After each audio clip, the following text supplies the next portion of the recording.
Haleluya. Yesus itu baik. Amin. Sama-sama bilang sama saya, Yesus dahsyat. Sama-sama bilang sama saya, Yesus dahsyat. Sama-sama bilang sama saya, Yesus dahsyat. Oh, berikan tepuk tangan yang meriah buat Tuhan. Kita punya Yesus yang dahsyat. Amin. Kita selalu punya alasan untuk tetap bersyukur dan teguh di dalam Dia. Hari ini kita mau bicara tentang hidup dalam kasih. Saya bersyukur pemerintah menyebut dan mencanangkan tahun ini sebagai tahun tanpa kekerasan. Saya pikir perlu juga, karena apa? Karena dunia ini makin lama sudah makin keras. Suami menganggap kekerasan dan kekasaran adalah bagian dari wibawa. Kalau kita nggak keras, nggak kasar dalam keluarga pendeta, seenaknya mereka.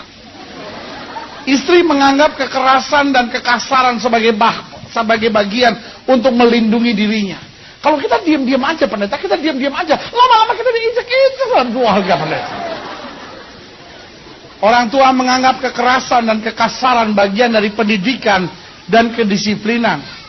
Anak-anak menganggap kekerasan dan kekasaran bagian supaya mereka tidak bisa diperlakukan seenaknya. Dunia ini telah berubah menjadi rimba yang menakutkan.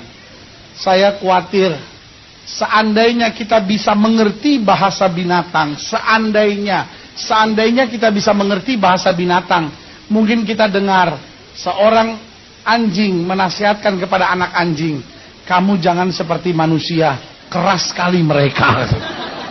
Iya. Saya khawatir binatang hari-hari ini sedang takut sama manusia. Kenapa? Karena kita sudah hidup dalam kekerasan dan kekasaran. Saya percaya kasih harus kembali ada di tengah-tengah kita. Amin.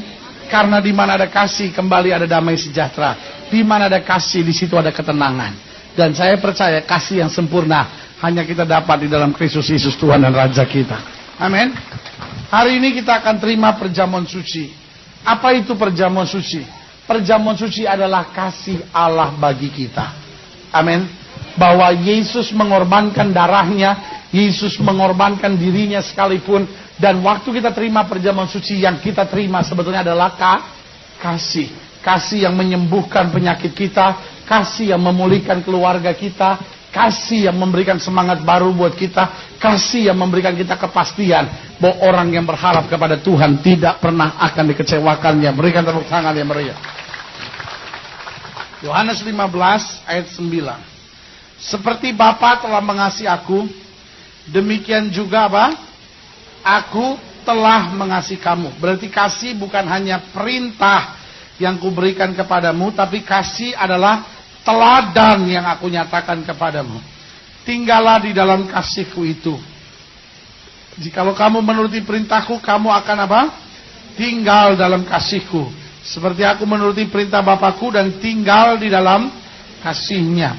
Semuanya itu kukatakan kepadamu supaya sukacitaku ada di dalam kamu dan apa? Sukacitamu menjadi penuh. Perhatikan, semuanya itu tentang kasih itu kukatakan kepadamu supaya apa? Sukacitaku ada di dalam kamu dan apa? Sukacitamu menjadi penuh. Saya selalu bilang bahwa kasih dan sukacita selalu adalah dua hal yang tidak bisa dipisahkan. Di mana ada sukacita pasti ada kasih. Di mana ada kasih pasti ada apa? Sukacita. Coba saudara perhatiin. Kalau suami saudara lagi senang, biasanya dia ngomongnya pun baik. Betul? Di mana ada sukacita biasanya ada apakah? Kasih. Di mana ada kepanikan selalu ada apa? Kekerasan. Tapi di mana ada sukacita selalu ada apakah? Kasih. Dan di mana ada kasih selalu ada apa? Sukacita. Makanya selalu saya bilang, bukan harta yang menjamin sukacita.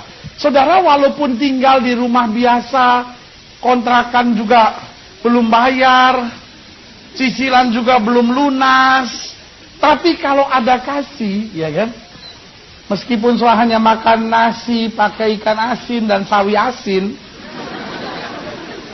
tapi ada kasih. Suami menatap istri dan berkata, "Ma, sawinya enak deh, Ma. Besok sawi lagi, lihat aja." 3 bulan sudah bilang enak, 3 bulan sawi nggak ganti-ganti ya. Tinggal di akhir bulan ketiga sudah bilang, "Ma, sawinya luar biasa, Ma. tapi mudah-mudahan besok jangan lagi ya sayang ya.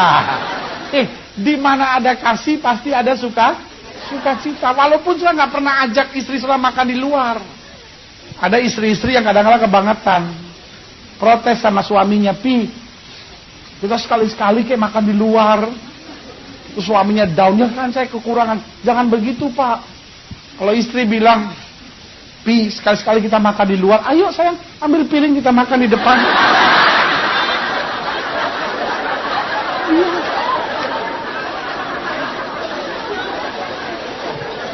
Ada orang yang tiap sore makan di luar, ya kan? Panggil tukang bakso terus makan di luar, ya kan? Itu dia makan di luar. Saudara, di mana ada kasih pasti ada apa? Ada sukacita. Tapi kalau tidak ada kasih, meskipun ada harta, ada kekayaan, nggak akan ada sukacita. Amin. Saya ingat ada 4 orang anak. 4 orang anak nunjuk jago, masing-masing nyeritain siapa yang bapaknya lebih hebat. Anak-anak kan suka gitu, banggain bapaknya. Kalau ibu-ibu banggain anaknya biasanya. Ya ini lagi banggain bapak siapa yang paling hebat. Anak yang satu bilang, bapak gua yang paling hebat. Lu tahu nggak? Bapak gua tiap hari hampir ke luar negeri. Lu tahu sekarang lagi di mana? Lagi di Singapura. Wih. Yang satu bilang apa? Begitu aja dibanggain. Bapak gua juga tiap hari ke luar negeri. Lu tahu dia sekarang ada di mana? Ada di Jepang. Singapura mah deket. Yang satu lebih nyolot lagi. Dia bilang, lu pada sombong cuma pergi tiap hari ke luar negeri aja.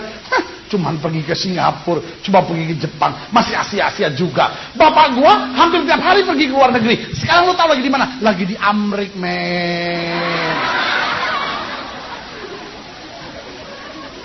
Anak yang satu bengong aja. Terus yang 3 ngeledekin dia. Bapak lu di mana? Dia bilang, bapak gue memang gak pernah pergi ke Singapura, bapak gue memang gak pernah ke Jepang, bapak gue gak pernah ke Amerika. Lu tau gak bapak gue di mana? Bapak gue dong ada di rumah. Dia lebih bangga. Biarin bapaknya di Singapura, biarin bapaknya di Jepang, biarin bapaknya di Amerika. Tapi lu kan gak pernah ketemu bapak lu. Bapak gue dong ada di rumah. Bisa main sama-sama gua, ya kan? Ada banyak orang tua bisa belikan mainan buat anaknya, tapi tidak pernah main sama-sama anaknya. Sibuk ke Jepang, sibuk ke Hong Kong, sibuk ke Amerika, tapi tidak pernah ada di rumah. Kasih selalu membawa apa? Sukacita. Amin. Amin. Jadi sekali lagi saya mau ulangi bahwa yang dibutuhkan oleh dunia ini adalah apakah? Kasih. Dan selalu saya bilang kasih harus mulai dari dalam apa? Keluarga. Saudara, suami saudara keluar dari rumah, dunia ini penuh dengan kekerasan dan kekasaran.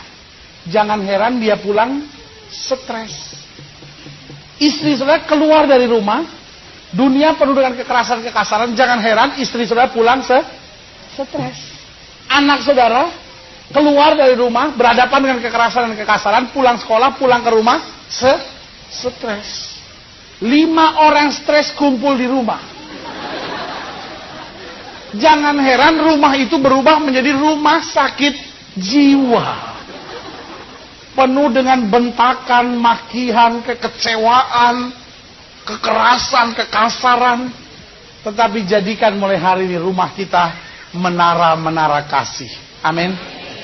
Waktu ada menara kasih dalam keluarga kita, saya percaya sesuatu yang baik akan terjadi. Kita lihat selanjutnya. Semuanya itu kukatakan kepadamu supaya apa? Sukacitaku ada dalam kamu dan sukacitamu menjadi penuh. Dan inilah perintahku, yaitu supaya kamu saling mengasihi seperti aku telah mengasihi kamu. Tidak ada kasih yang lebih besar daripada apa? Kasih seorang yang memberikan nyawanya untuk sahabat-sahabatnya. Kamu adalah sahabatku jikalau kamu berbuat apa yang kuperintahkan kepadamu. Aku tidak menyebut kamu lagi hamba, sebab hamba tidak tahu apa yang diperbuat oleh tuannya. Tetapi aku menyebut kamu apa? Sahabat. Karena aku telah memberitahukan kepada kamu segala sesuatu yang telah kudengar dari Bapakku. Bukan kamu yang memilih aku, tetapi akulah yang memilih kamu. Dan aku telah menetapkan kamu supaya kamu pergi dan menghasilkan buah. Dan buahmu itu tetap, Supaya apa yang kamu minta kepada Bapa dalam namaku diberikannya kepadamu. Ayat 17 kita baca sama-sama. 1, 2, 3. Inilah perintahku kepadamu. Kasihilah seorang akan yang lain. Nah, saudaraku yang kasih dalam Tuhan, dari ayat-ayat bacaan ini saya bisa melihat beberapa pelajaran tentang kasih. Yang pertama, kasih adalah iman yang terlihat. Saya ulangi sekali lagi. Kasih adalah iman yang terlihat. Mungkin saudara menatap saya dan berkata, pendeta, apa yang kau maksudkan bahwa kasih adalah iman yang terlihat? Dengar baik. Setiap orang berkata saya beriman. Amin. Tapi pertanyaan saya sederhana. Bisakah iman itu terlihat? Mungkin saudara menatap saya dan berkata tidak bisa. Saya coba melihat sebelah saya dan saya coba lihat, ini orang ada imannya apa enggak? Ini orang ada imannya apa enggak? Kita enggak bisa lihat, wah ini pendeta sebelah saya imannya kecil nih, bolong-bolong lagi imannya. Dari mana sudah bisa lihat imannya kecil, bolong-bolong lagi? Ya kan? Saudaraku yang kasih dalam Tuhan, iman tidak bisa terlihat. Tapi kalau sudah menatap saya dan bertanya, pendeta, bisakah iman terlihat? Jawaban saya sederhana, iman memang tidak bisa terlihat, tapi iman itu sendiri bisa terlihat. Kenapa? Karena Alkitab bilang, iman tanpa perbuatan pada hakikatnya mati. Berarti iman dapat terlihat lewat apa? Lewat perbuatannya. Perbuatan apakah iman itu nampak? Perbuatan yang menunjukkan iman kita adalah kasih. Saya sebut saudara orang yang paling munafik di muka bumi kalau engkau menyebut berkata saya orang beriman sementara kasihmu tidak jelas. Amin. Sementara engkau memaki istrimu, sementara engkau hidup dengan kekerasan dan kekasaran, buat saya engkau orang yang paling munafik. Kenapa? Karena waktu kita beriman, otomatis kita hidup dalam kasih. Yesus menunjukkan kealahannya justru lewat kasihnya. Berkali-kali Alkitab berkata, maka Yesus melihat orang banyak, tergeraklah hatinya oleh apa? Belas kasihan. Yesus masuk pintu kota Nain. Keluar dari pintu kota Nain ada seorang ibu janda nangis. Pertanyaan saya sederhana, ibu janda ini minta tolong nggak sama Yesus? Ibu janda ini minta tolong nggak pada Yesus? Ibu janda ini datang nggak pada Yesus lalu bilang, Yesus tolong dong anak saya mati, sedih sekali. Nah, saudara saya kasih dalam Tuhan, ibu janda ini sama sekali nggak minta tolong apa-apa sama Yesus. Pertanyaan saya cuma sederhana, kalau ibu ini nggak minta tolong sama Yesus, buat apa Yesus bingung dengan ibu ini? Tapi saudaraku yang kasih dalam Tuhan, kesedihan ibu ini, air mata ibu ini, kepedihan ibu ini, stir up his love, itu menggetarkan cintanya. Amin. Itu menggoncangkan hatinya untuk mencintai. Kenapa? Karena kasihnya nggak tahan melihat ibu ini dalam tekanan, ibu ini dalam kesedihan. Kita kan kadang-kala gitu kan.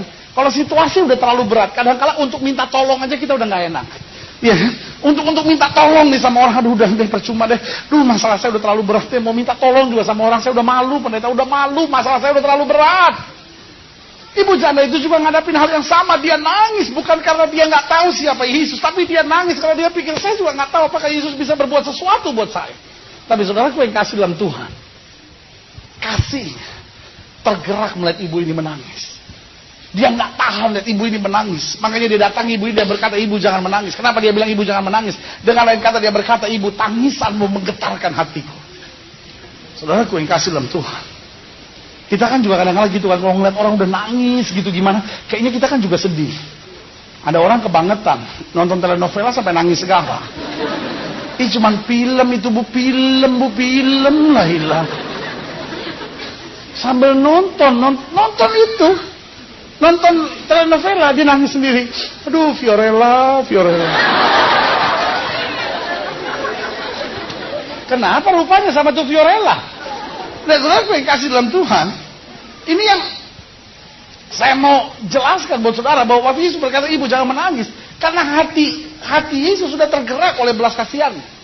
Dia datangi pengusung mayat dan dia berkata berhenti. Dia berkata pada mayat itu, hei anak muda, aku berkata kepadamu, bangkitlah. Yesus membuktikan kealahannya lewat apakah? Kasihnya. Berarti iman adalah apa? Kasih adalah apa? Iman yang terlihat. Kalau saudara lihat dalam 1 Korintus pasal 13, 1 Korintus 13 ayat yang pertama, sekalipun aku dapat berkata-kata dengan semua bahasa manusia dan bahasa malaikat, tapi jika aku tidak mempunyai kasih, aku sama dengan apa? Gong yang berkumandang dan canang yang gemerincing. Sekalipun aku mempunyai karunia untuk bernubuat dan aku mengetahui segala rahasia dan memiliki seluruh pengetahuan, dan sekalipun aku memiliki apa? Iman yang sempurna untuk memindahkan gunung.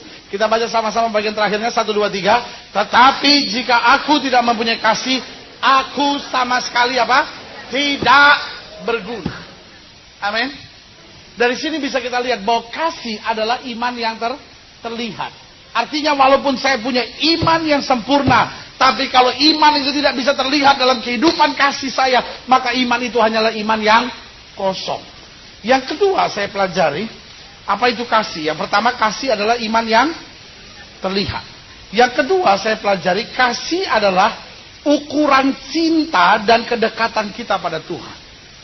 Love is the measurement.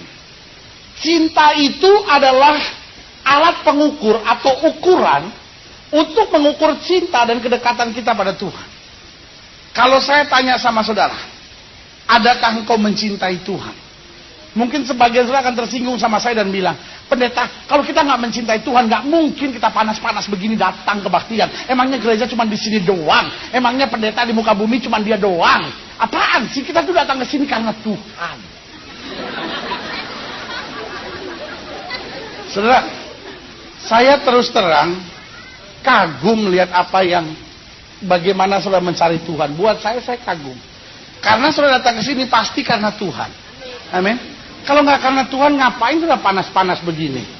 Kipas sampai ada satu orang dia udah stop kipasnya, kepalanya goyang. Saya sampai dari tadi itu senyum-senyum.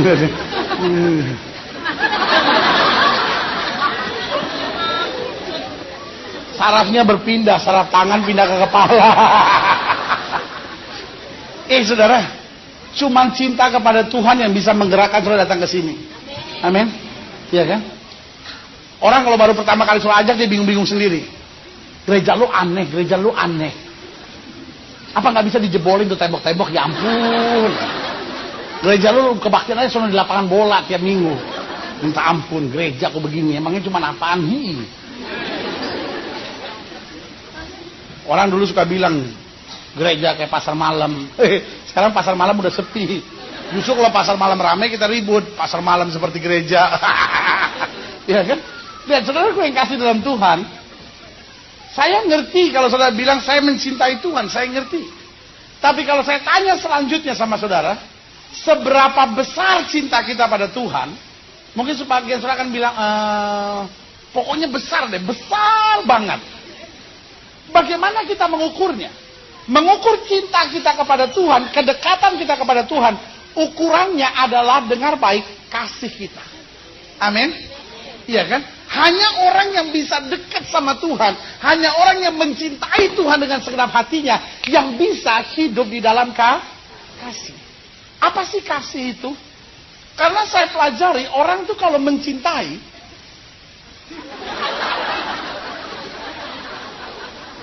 saya pelajari orang tuh kalau lagi mencintai, segala sesuatu dilihatnya positif, betul? Iya kan? Makanya ukuran cinta kita kepada Tuhan adalah kalau kita mengasihi. Soalnya lagi pacaran, baru dapatnya. Kemarin baru lidik-lidikan. Malam minggu kemarin baru dapat jadian. Lagi makan, tiba-tiba kekasih saudara begitu.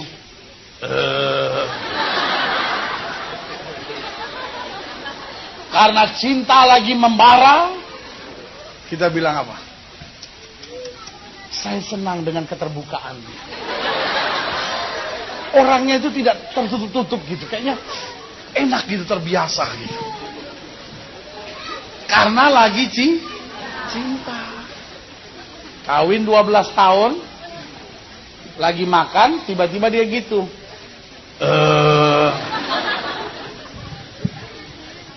Kamu nggak bisa tahan sedikit ya? Kalau begitu saya pikir-pikir kayak seperti makan di kandang kebo, tahu kamu ya begitu?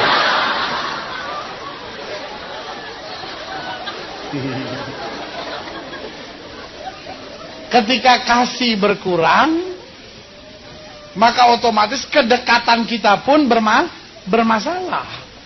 Iya kan? Apa sih cinta itu sebenarnya? Yang pertama, kalau saya bilang, pendeta hidup dalam kasih itu gimana sih? Berarti orang bikin apa aja iya, orang bikin apa aja iya, saya diapain aja iya. Itu bukan mengasihi, itu blow on. Iya dong. Orang tua mengasihi anaknya, anak mau bikin apa aja iya, anak mau bikin apa aja iya. Itu bukan mengasihi, blow on iya. Iya kan? Kita pimpinan, karyawan bawa lari uang, besok datang lagi minta maaf. Lalu minggu depan bawa lari lagi uang, kita ampunin lagi, bawa lari lagi uang. Itu bukan kasih. Blow on itu saudara-saudara. Lama-lama kita kasih tapi dibodok-bodokin orang. Kasih itu bukan berarti kita dibodok-bodokin orang. Bukan bodoh, bodok. Lo tahu nggak bedanya bodoh sama bodok? Bodoh itu kemampuan kurang, itu bodoh. Kalau bodok, sebetulnya kemampuannya ada, cuman bodok.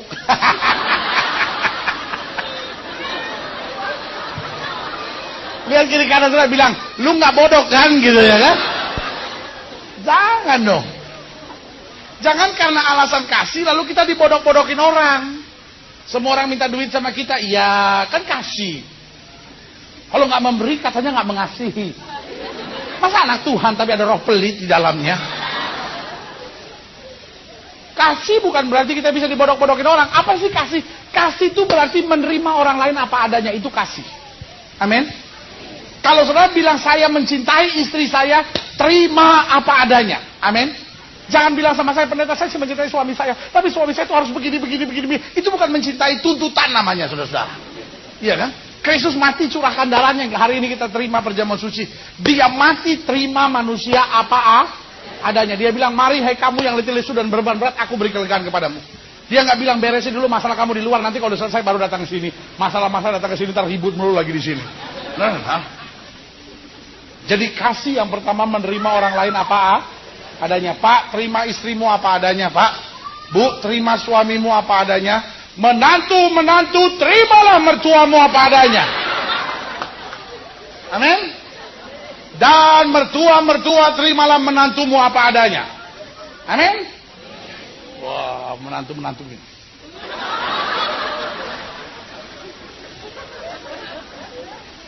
Yang kedua saya pelajari, mengasihi itu berarti berbicara positif tentang orang lain. Jangan bilang kita mengasihi kalau kita ngomongnya negatif terus tentang orang lain. Mengasihi itu apa? Berbicara positif tentang orang lain. Dan yang ketiga saya pelajari, mengasihi itu berarti mendoakan. Amin. Jadi kalau kita bilang kita mengasihi, artinya apa? Kita mendoakan. Pendeta, saya sih mengasihi suami saya. Suami saya memang udah nyakitin saya. Saya doa tiap hari buat dia, Tuhan, pukul dia biar dia sadar. Itu bukan kasih, itu kepahitan, saudara-saudara. Dan yang keempat saya pelajari, kasih itu berarti melupakan kesalahan orang. Amin. Jangan bilang kasih kalau sudah ingat-ingat, pendeta, apa yang dia buat saya sangat menyakitkan. Saya memang udah ampuni, tapi kalau soal lupain belum kuat. Loh. Mengasihi berarti melupakan kesalahan. Paulus bilang apa? Apa yang benar, apa yang mulia, apa yang sedap didengar, pikirkanlah semuanya itu. Jadi yang pertama tadi saya bilang apa? Kasih itu adalah iman yang terlihat. Yang kedua tadi saya bilang apa? Kasih adalah ukuran cinta dan kedekatan kita pada Tuhan. Apa yang termasuk dalam kasih? Yang pertama apa tadi saya bilang? Kasih berarti menerima orang lain apa adanya. Lalu yang kedua kasih tadi apa? Berbicara positif tentang orang lain. Lalu yang ketiga kasih itu apa? Mendoakannya. Yang keempat tadi kasih itu apa? Kasih melupakan kesalahan-kesalahan orang lain. Yang ketiga tentang kasih. Yang ketiga, saya pelajari bahwa kasih memerlukan pengorbanan dan kesiapan untuk taat. Kasih memerlukan apa? Pengorbanan dan kesiapan untuk taat. Justru kita bisa berkorban karena apa? Karena kita mau taat. Karena kalau bicara tentang ketaatan, itu tidak bicara tentang like or dislike. Itu bukan bicara tentang saya suka atau tidak suka. Taat. Jangan bilang sama saya mengasihi. karena dia baik sama saya. Itu bukan mengasihi. Kalau saudara bisa mengasihi orang yang baik sama saudara, itu bukan mengasihi. Itu namanya balas budi, saudara-saudara. Iya kan? Pendeta, mertua saya baik sekali sama saya, pendeta. Dia beliin rumah buat saya, dia beliin mobil buat saya. Aduh, saya itu sama mertua tuh kayaknya sayang banget. Itu bukan cinta, itu bukan kasih. Itu namanya apa? Balas budi. Mengasihi itu berarti siap berkorban. Jangan bilang sama saya, pendeta, nggak mungkin saya bisa mengasihi suami saya. Cinta itu telah tawar dalam hati saya. Karena cara dia berbicara kepada saya sudah sangat menyakitkan, mengecewakan saya. Jangan bilang sama saya, pendeta, tak mungkin lagi saya mengasihi anak-anak saya. Apa yang mereka kerjakan sangat menyakitkan saya. Saudaraku, kasih itu memang membutuhkan apa? Pengorbanan. Amin. Kasih itu membutuhkan pengorbanan. Kasih membutuhkan apa? Pengorbanan karena taat akan perintah. Misalnya saudara punya seorang driver. Saudara punya supir namanya Howard. Kenapa sih saudara boleh kan? Masa mentang-mentang supir namanya harus Jiman. Kenapa sih kalau namanya Howard, ya kan? Howard Martono. Keren banget depannya, namanya juga cerita kan, mesti yang keren-keren dong. Ya kan, saya panggil sebesar Howard, kita mau ke Glodok. Tiba-tiba Howard bilang gini, Pak, kalau soal ke Glodok, Bapak aja yang bawa mobil sendiri. Saya paling benci ke Glodok, Pak. Macet di sana, Pak. Saya nggak bisa ke sana. Bapak aja bawa, saya mau nonton kuis siapa berani dulu. Nanti kalau Bapak udah pulang, Bapak telepon saya, nanti saya jemput Bapak di mana Bapak ada. Saya bilang apa sama Howard? Kamu sini. Yang bendera di depan belum kamu pasang bendera kan? Nanti 17 Agustus kan baru kita pasang bendera kan? Iya Pak. Gini deh, kamu saya kerek dulu ke atas. Nunggu bulan Agustus kamu berkibar aja sendiri di situ, gimana? Jadi saya mau jelaskan buat saudara, kalau kita bicara tentang ketaatan, kita nggak bicara tentang like or dislike. Kalau kita bicara tentang ketaatan, we have to do. It's a must. Itu sebuah keharusan. Amin. Kalau cuma karena menyenangkan kita mau mengasihi, ya jangankan kita.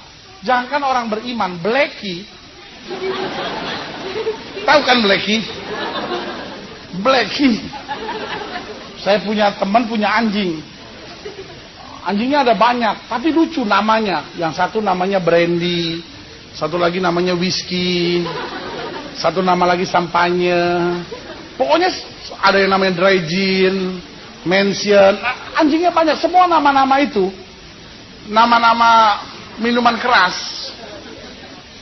Saya bilang, kenapa sih kok anjingnya dikasih nama minuman keras semua? Supaya orang tahu bahwa minuman keras harganya seharga itu. Wah, hebat juga sih, hebat juga.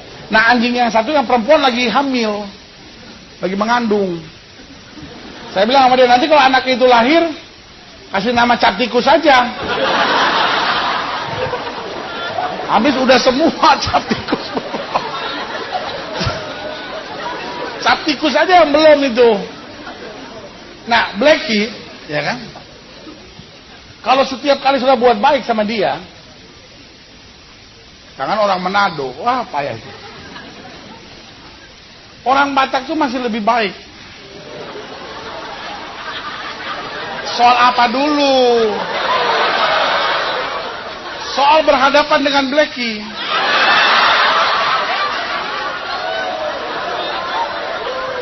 Orang Batak kalau lihat anjing, anjing dipotong. Tapi orang Manado kalau lihat anjing, anjing dia pergi masuk karung, dia toki, dia punya kepala. Sadis sekali saya benar-benar. Bukan dipotong, ditoki dulu dia punya. Itu anjing kalau bisa ngomong dia bilang, ngana itu. Kalau ngana mau potong, Pak, kita potong, Jo. Tapi ngana jangan toki kita pakai kepala. Ngoni toki kita pakai kepala, pesaki doang.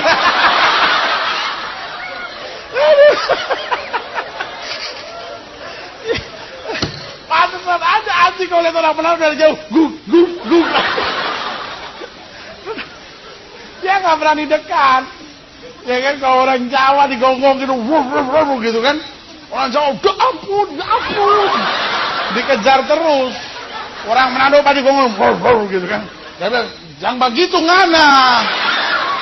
Weh, itu anjing dengar kata ngana langsung ciur lari. Blacky tiap hari sudah kasih roti, tiap hari sudah kasih daging. Besok-besok lama-lama dia kenal langkah saudara. Setelah baru datang dekat nih dia udah gini.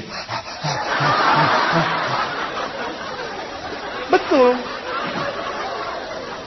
Lidahnya dia bikin kasih keluar. Buntut dia goyang-goyangin begitu.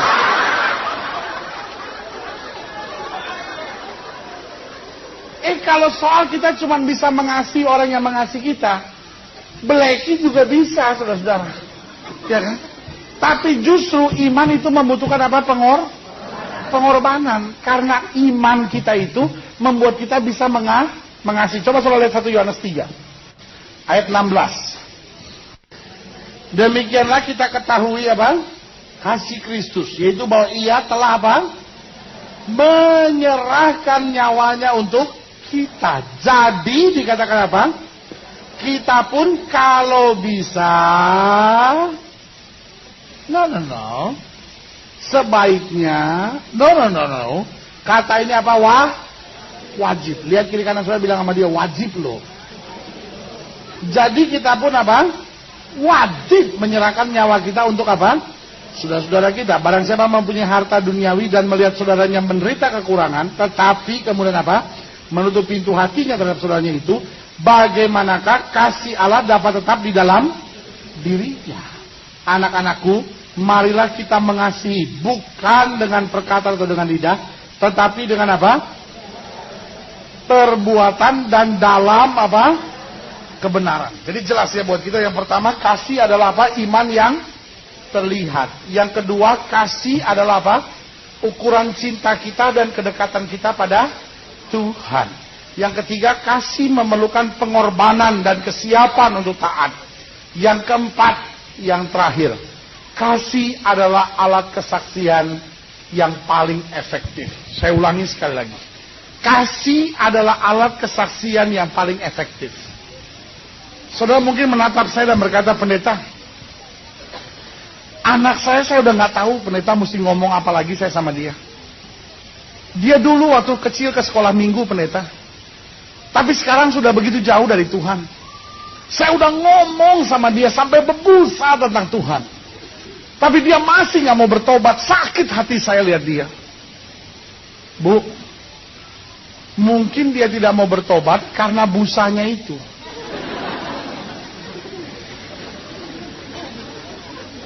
Mungkin setelah menatap saya dan berkata, pendeta, istri saya, pendeta, saya ngomong apa aja udah nggak didengar sama dia. Tahu apa yang terjadi dengan keluarga kita. Saya udah nggak tahu mesti ngomong apa lagi. Kadangkala kita tuh dalam situasi seperti itu. Ada ibu-ibu yang bilang, pendeta, saya udah ngomong sama suami saya tentang apapun tentang Tuhan. Saya bahkan sampai cerita sama dia tentang mujizat-mujizat. Saya cerita sama dia tentang kebaikan-kebaikan Tuhan, bagaimana doa saya dijawab. Tapi buat dia udah dia nggak peduli. Dia nggak peduli sama Tuhan sama sekali. Jawaban saya sederhana.